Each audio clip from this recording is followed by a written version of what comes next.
Красноармейская. Название этой улицы напрямую связано с событиями Октябрьской революции 1917 года и созданием Красной армии. Такое имя улица получила в 1919 году, и такой минчане знают ее сегодня.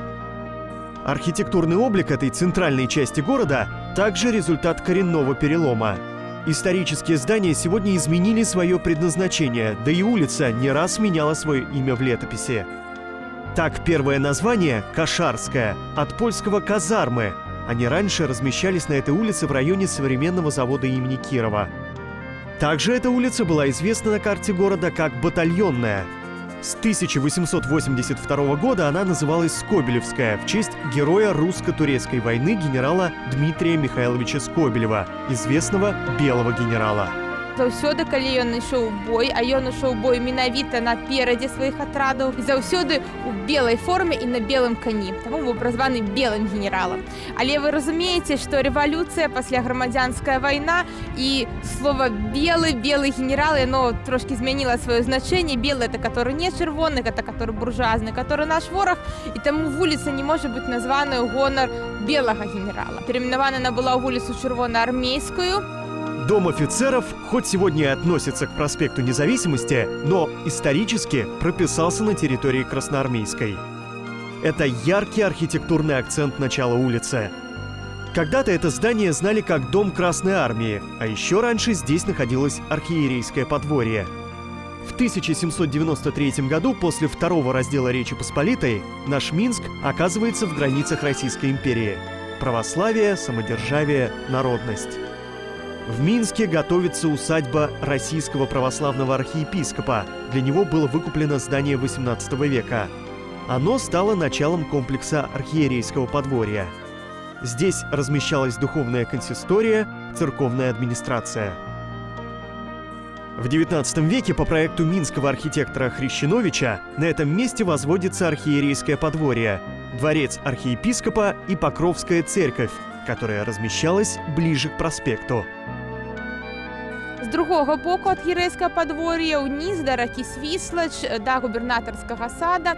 Зараз гэта дзіцячы парк імя Горкага. Такімі тэрасамі спускаліся сады. Жылося тут вельмі добра, захаваліся, напрыклад, мемуары чарговага архіепіскапа Голубева, дзе ён апісвае, як, напрыклад, прымаў тут гасцей, тым ліку прыгожых дам прымаў сябе ў палацы. Карацей, тут жыццё кіпела. История архиерейского подворья закончилась с приходом советской власти. Там, где сейчас располагается малая сцена Купаловского театра, когда-то стоял отель «Париж». В нем после революции разместился тогдашний дом Красной армии. Здесь можно было научиться подковывать коней и метко стрелять. Армия росла. В 1926 году решить проблему поручают архитектору Иосифу Лангбарду, нашему земляку, человеку, которому Минск обязан своим столичным статусом. Здание Дома правительства, Театра оперы и балета, Академии наук. В этом списке символов города авторства Лангбарда и Дом офицеров. Архитектору поручили перестройку былого архиерейского подворья в Дом для Красной армии. Для тех времен это было самое прогрессивное здание города. Здесь находился первый в Беларуси бассейн европейского уровня. Располагалась огромная библиотека. Вось гэтыя 4 велізарных будынкі Лангбарда. Натуральна, што іх нельга было не заўважыць пры авіяналётах, але яны ацалелі. Таму што яны вельмі спадабаліся нацыстам. Вось гэта архітэктура канструктывізма з такім налётам класіцызма. Гэта было вельмі падобнае таму, што яны ўзводзілі тады ў сябе ў Берліне. Таму тут адразу быў зроблены Солдатенхайм, дом для салдатаў. Пасля вайны сюды даходзяць немцы, і Іосиф Гіршевіч вяртаецца сюды, вяртаецца ў Беларусь, і ён пачынае адбудоўваць сваі галоўныя будынкі. В начале 20 века на месте известного всем минчанам танка Т-34 находился Земский сельскохозяйственный музей. Значительная часть экспозиции была посвящена болоту. Здание не пережило войну. Сейчас здесь стоит памятник. Освобождение Минска 3 июля 1944 года начал танковый взвод под руководством Дмитрия Фроликова. 4 главных здания столицы во время освобождения были заминированы. Об этом узнает маршал Победы Жуков и приказывает не ввязываться в бои, чтобы сохранить архитектурные жемчужины Минска. Все же в доме офицеров одна бомба успела взорваться, но дом удалось восстановить. Здание, где сейчас находится штаб-квартира Республиканского союза молодежи, также с интересной историей. В первые годы после революции здесь находился дом крестьянина. Напротив, на месте нынешней резиденции, располагался дворец известного градоначальника Карла Гутен-Эмериковича Чапского, построенный архитектором Крижановичем. Это был будинок для дваранскіх сходаў. Абавязкова тут праводзіліся балі, і ў тым ліку тут праводзіўся бал для гімназістаў. На сродкі, якія збіраліся дваранскім сходам, для найбольш бедных гімназістаў ім дапамагалі прыйсці як бы на гэты бал. Некаторым жанчынам давалі прыданае, ну а хлопцам дапамагалі, каму было трэба, працягнуць далейшае навучанне. Сейчас здесь располагается Совет Республики Национального собрания Республики Беларусь.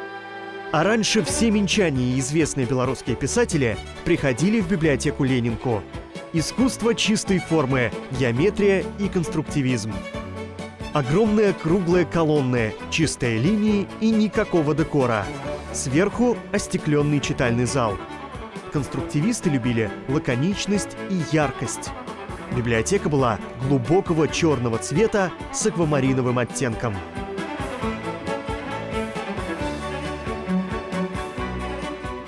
Высшее образование на белорусских землях началось именно здесь, благодаря профессору, историку, первому ректору БГУ Владимиру Ивановичу Печету в 1906 году, когда здесь была основана частная мужская гимназия Зубакина-Фальковича. Правда, юная элита собиралась тогда по адресу Магазинная, 32. Позволить себе обучение в гимназии могла только золотая молодежь, ведь цена знаниям была очень высока – 150 рублей в год. Во время Первой мировой войны учреждение было отдано под немецкий госпиталь. С этого здания начинается история БГУ. До этого белорусы за высшим образованием ездили в Віленський университет.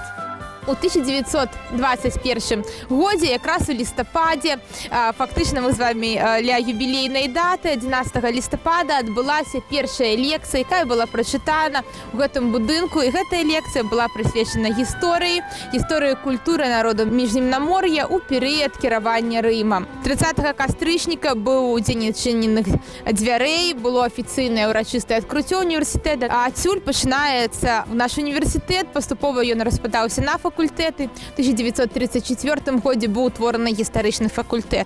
Але пераехаў ён у гэты будынак уже на самым прыканцы 20-го стагоддзя. А раней тут знаходзіцца філалагічны факультэт, якраз студэнты якога бегалі ў былую Ленинку. По соседству средняя школа номер 4. Хорошая иллюстрация перехода от чистого конструктивизма к постконструктивизму. Видим, что колонны становятся круглыми, у них появляются капители, а здание напоминает старинный дворец. Именно на месте этого образовательного учреждения раньше находился дом белого генерала Дмитрия Михайловича Скобелева. Ён атрымаў ганаровага грамадзяніна горада Мінска, але к канцу свайго жыцця ён становіцца вельмі падазроным. Ён падазравае, што супраць яго ёсць змова, што ў яго ёсць вялікія палітычныя ворагі. І свой апошні шлях ён з'язджае ў Петраград, пагавораюць, што ён быў забіты, альбо ён быў атручаны, альбо ён просто загінуў пры вельмі нявызначаных абставінах у вельмі шыкоўным нумары адной з дзяўчыны нявызначанага паходжання абсалютна. Знакамітая какотка, якую ведаў тады ўвесь Петербург, сярод ночы прыбегла ў паліцэйскую управу і сказала, што вось у яе нумары знаходзіцца мёртвы генерал. Хадзілі чуткі, што яна паходзіць з Аўстрыйскай імперыі і, магчыма, яна немка, магчыма, гэта змова Аўстра-Венгрыі ці Прусіі супраць Расіі. Вось такія чуткі яны абкружалі ягоны апошні дзень. Красноармейская, 13. С виду неприметный панельный дом, огороженный забором. Но именно он был одним из самых известных номенклатурных домов 60-х-80-х годов, где жила партийная элита. Так известным квартирантом был Петр Миронович Машеров. Сквозные проходы, подъезды, лоджии. 2 мемориальные доски здесь как дань памяти Петру Мироновичу Машерову и товарищу по несчастью Сурганову, который так же, как и Машеров, трагически погиб в автокатастрофе. От фактов перейдем к легендам. Есть версия, что этот дворец строил когда-то сам Машеров. Хотел жить в красивом доме. Ему сказали, что вы ж кіраўнік з народа, для народа, то як бы не вельмі ёмка, што вы будете жить у таким велізарным палацы. І трэба, нешта сціплейшае. Пётру Мироновичу давялося згадзіцца, ён пераехаў вось у той дом, які вы бачылі. А гэты дом перадалі пад палац дзяцей і моладзі. Тут дзеці, тут розныя гурткі, яны іграюць на скрыпках, на раялі, яны рэпетуюць. Пастаянна вельмі громка і громка. І кажуць, што партыйныя дзеячы вельмі скардзіліся. Сюды пераязджае бальніца так званай лечкамісіі. Гэта была закрытая медыцынская установа спецыяльна для работнікаў кіраўнічага апарата і членов их семьев. Сегодня улица Красноармейская за трамвайными путями – это маленький остров среди шумного Минска. Здесь мало что напоминает о кровавых событиях 1917 года, которые целиком поменяли обличие этого квартала. Но здесь располагаются важные столичные объекты. История Минска свершалась тогда и совершается сейчас именно здесь.